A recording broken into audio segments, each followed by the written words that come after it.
Hello दोस्तों, welcome back to our YouTube channel Prayagraj tourist. तो दोस्तों, जैसा कि आप सभी को पता है, आरआरसी प्रयागराज की तरफ से अभी तक 4076 छात्रों के पैनल आए हैं, टोटल 3 पैनल में। और काफ़ी सारे छात्र ऐसे हैं जिनका कट ऑफ से आगे हैं, भले ही पॉइंट आगे हों या एक नंबर आगे हों। मेडिकल स्टैंडर्ड भी ठीक है, कोई भी किसी तरह की प्रॉब्लम नहीं है डीवी में, लेकिन फिर भी उन छात्रों का नॉट इम्पैनल्ड और नो पोस्ट शो कर रहा है। तो ऐसे छात्रों के लिए फ़िलहाल स्पेशल वीडियो मैं बना रहा हूं। और आप सभी को आरआरसी 4 तारीख का जो भी आने का आप सभी ने प्लान बनाया है, तो बिल्कुल आइएगा। और जितने भी छात्र आ सकते हैं ज़रूर से आइएगा। साथ ही सेकेंड डीवी के लिए जो वेट कर रहे हैं वो भी आइएगा। इसका रीज़न सिर्फ ये है क्योंकि जब इन लोगों को ही नो पोस्ट दिखा रहा है या सीटें नहीं है ऐसा बताया जा रहा है, सब कुछ सही होते हुए भी, तो आप सोचिए कि आपका नंबर कैसे आएगा। तो इस वजह से इन सारी जानकारियों को लेने के लिए आपको आरआरसी आना होगा। जो भी मतलब आ सकते हैं, ऐसा भी नहीं कि मतलब बहुत दूर के हैं तो आइए, क्योंकि एक तरह से देखें तो ये लगभग अब आप लास्ट स्टेज में हैं। यहीं पे आपका चाहे तो ऑर्गेनाइज होगी सेकेंड डीवी वगैरह, और चाहे तो इन लोगों को जो नॉट इम्पैनल्ड हैं फर्स्ट डीवी में होते हुए भी कट ऑफ और मेडिकल स्टैंडर्ड सही होते भी, तो इन सभी छात्रों के एक साथ देखें तो लास्ट मौका ही है। इसके बाद जो भी चीज़ें हैं आरआरसी जारी करेंगी, तो आपका बस ज्वाइनिंग होना नहीं होना यही सारी चीज़ें बची रह जाएंगी। तो इसलिए आप सभी कोशिश करिएगा आइएगा। बाकी कुछ चीज़ों को मैं इस वीडियो में भी अभी क्लियर करता हूँ। मुझे भी एकदम 100% चीज़ें क्लियर नहीं है, अदरवाइज़ मैं ज़रूर आप सभी को एक्सप्लेन करता। जितनी चीज़ें मेरे पास अवेलेबल हैं, डाटा हो चाहे जानकारी हो, मैं आप सभी को बताने की कोशिश करूँगी इस वीडियो में। बाकी आप भी अपने पॉइंट्स रखिएगा। फिर इस वीडियो में जो भी मैं बताता हूँ अपने पॉइंट्स रखिएगा, कमेंट करिएगा और चीज़ों को नोट करिएगा जो आपको 4 तारीख को आरआरसी प्रयागराज में आकर के जानकारी लेनी है। तो चलिए अभी फ़िलहाल मैं अपने आगे की ओर चलता हूँ। तो जैसा कि आप सभी को पता है, पेट क्वालिफाइड की बात करें तो टोटल 7695 पेट क्वालिफाई हुए थे। यूआर में 584 थे, एससी के 1253, एसटी के 672, ओबीसी 4128, ईडब्ल्यूएस 1058। तो इतने छात्र जो है पेट क्वालिफाइड थे। और टोटल छोड़ देते हैं, मेन हमें पेट क्वालिफाइड से मतलब है। फिर डीवी में बुलाए गए थे 369, यूआर से बुलाए गए थे, एससी से 804, एसटी से 336, 2455 ओबीसी, ईडब्ल्यूएस 687, टोटल 4651 छात्र एलिजिबल पाए गए थे। 1:1 रेशियो के अकॉर्डिंग इन्होंने आपको डीवी और मेडिकल के लिए सेलेक्ट किया था, और इसी के हिसाब से कट ऑफ इन्होंने निर्धारित किया था। जो भी छात्र यूआर से क्वालिफाई कर रहा था यूआर से, और बाकी जो अपने अपनी कैटेगरी से क्वालिफाई किया, ले दे करके 1:1 रेशियो में आप सभी को क्वालिफाई करके ये जो है आपकी डीवी और मेडिकल की लिस्ट जारी हुई थी। ठीक है, फिर आपका डीवी और मेडिकल का प्रोसेस स्टार्ट हो गया था। उसके बाद जो भी डीवी और मेडिकल में सही पाए गए उन सभी के धीरे धीरे पैनल आने स्टार्ट हुए। अभी उस वहाँ पे चलने से पहले वैकेंसीज़ को भी स्टार्ट में देख ही लेते हैं। वैकेंसीज 2080 यूआर की थी, एससी की 678, एसटी की 317, ओबीसी की 1175 और ईडब्ल्यूएस की 474 वैकेंसी थी। टोटल देखें 4730 थी, जिसमें से 948 और 948 एक सर्विसमैन वगैरह के लिए हॉरिजेंटल जो है इनका वो हॉरिजेंटल मतलब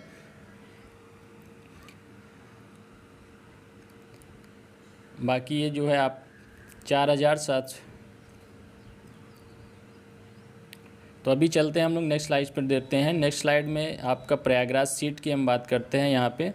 तो पैनल 1 में आए थे 333 छात्रों के नाम आए थे। 168 एससी के, एसटी के 32, ओबीसी 1370 और 200 ईडब्ल्यूएस छात्रों के नाम आए थे। टोटल 21 से 3 छात्रों का पहला पैनल में नाम आया हुआ था, जिसमें से ये सभी यूआर क्वालिफाइड थे, मतलब कि 70 पॉइंट कुछ गया था जो कट ऑफ यूआर का 70.30। तो इसके आगे वालों सभी छात्रों का इसमें नाम आया था, जिसमें से काफ़ी छात्रों के नाम नहीं भी आए थे यूआर से, जो कि आपका अभी देखेंगे हम आगे। पैनल 2 की बात करते हैं तो कोई भी छात्र यूआर से नहीं थे। 505 एससी के थे, एसटी के 253, ओबीसी के 827, ईडब्ल्यूएस के 324 और टोटल 1909 छात्रों का पैनल में नाम आया था सेकंड में।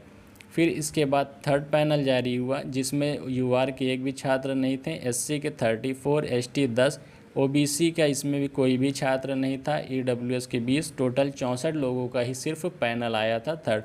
तो इन तीनों पैनल को मिला देते हैं 4076 छात्रों का पैनल आया है और डीवी और मेडिकल के लिए 4651 लोगों को बुलाया गया था, जिसमें से हम इसे माइनस करेंगे तो 575 बचते हैं छात्र जिनका पैनल आना चाहिए। ठीक, अब डीवी में भी कुछ एब्सेंट होंगे, इन्हीं 575 में हम फिलहाल उसे हैं अभी उसके नेगलेक्ट करके चल रहे हैं, बाकी चीज़ों को आप समझ लीजिएगा। पेंडिंग रिज़ल्ट और सेकेंड डीवी के लिए सीट जो है अगर एक हिसाब से देखें तो ये हैं फ़िलहाल में अभी इस मतलब एक अभी तक का इस जितना भी हमने डाटा देखा उस बेस पे हम इसको पेंडिंग समझ सकते हैं। ठीक है, 36 यूआर में, एससी में 97, एसटीएम 41, 258, ओबीसी 143, ईडब्ल्यूएस। फिर मेडिकल अनफिट की भी लिस्ट आई है, आपको पता ही होगा, 114 छात्रों की थी, जिसमें 4 यूआर के थे, एससी के 22 थे, एसटी के 12 थे और ओबीसी के 59, ईडब्ल्यूएस के 17 और टोटल 114 छात्र थे। तो आप इन्हीं में से मान के चलते हैं, अनफिट वालों में से रेयर केस में ही कुछ लोग पास होते हैं, बाय चांस जिनका ब्लड प्रेशर वगैरह का इशू होता है वहाँ पे ऐसे ही छात्रों की पॉसिबिलिटी होती है कि वो अपील करते हैं तो पास हो जाते हैं। तो मुझे इसको भी नेग्लेजिबल मान कर के ही चलते हैं। 114 में से बहुत अगर अप्लाई करते हैं तो शायद 40-50 के छात्र अपील करते हैं, जिसमें से हो सकता है 5-6 या 10 छात्र मैक्सिमम जो है री अपील करते हैं और उसको फिट पा लिया जाता है। तो इनको भी हम नेग्लेजिबल मान के चलेंगे, नेग्लेजिबल। तो इसको माइनस करते हैं तो हमारे पास ये फाइनल अप्रॉक्स सीट आती हैं। ओबीसी यूआर की जो है 32 छात्र बच रहे हैं, एससी के 75, एसटी के 29, ओबीसी 199, ईडब्ल्यूएस के 126 और 461 छात्र हैं। अब इसी 461 में डीवी एब्सेंट वाले भी हैं, बट हमारे पास कोई डाटा नहीं है एब्सेंट का, सो हम इसे कंसीडर भी नहीं कर रहे।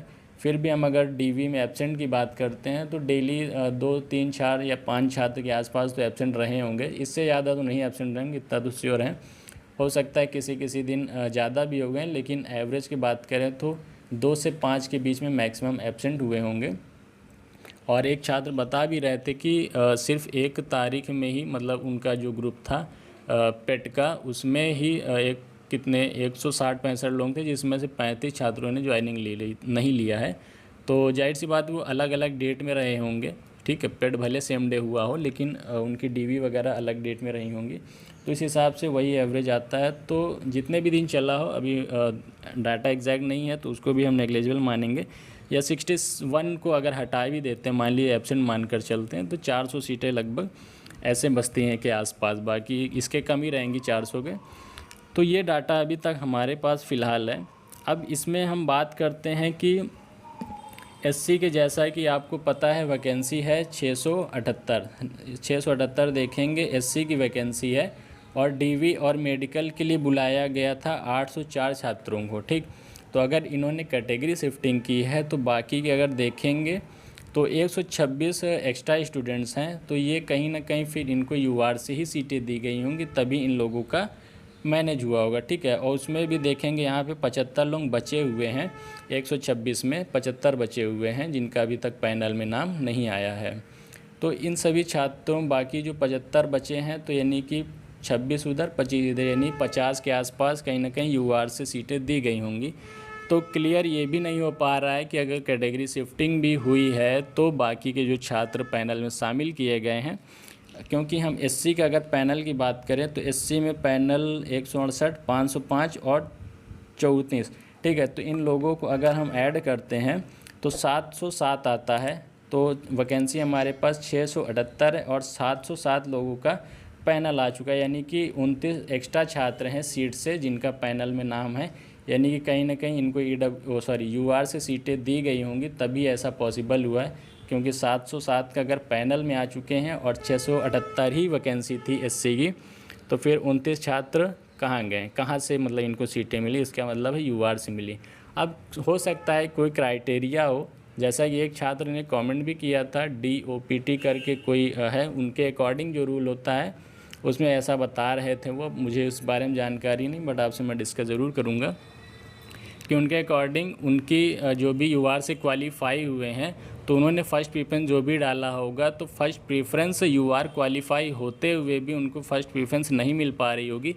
इस वजह से उनको फ़र्स्ट प्रेफरेंस देने के लिए उनको कैटेगरी कैटेगरी में मतलब कैटेगरी के हिसाब से उनको फर्स्ट प्रेफरेंस तो दे दी गई।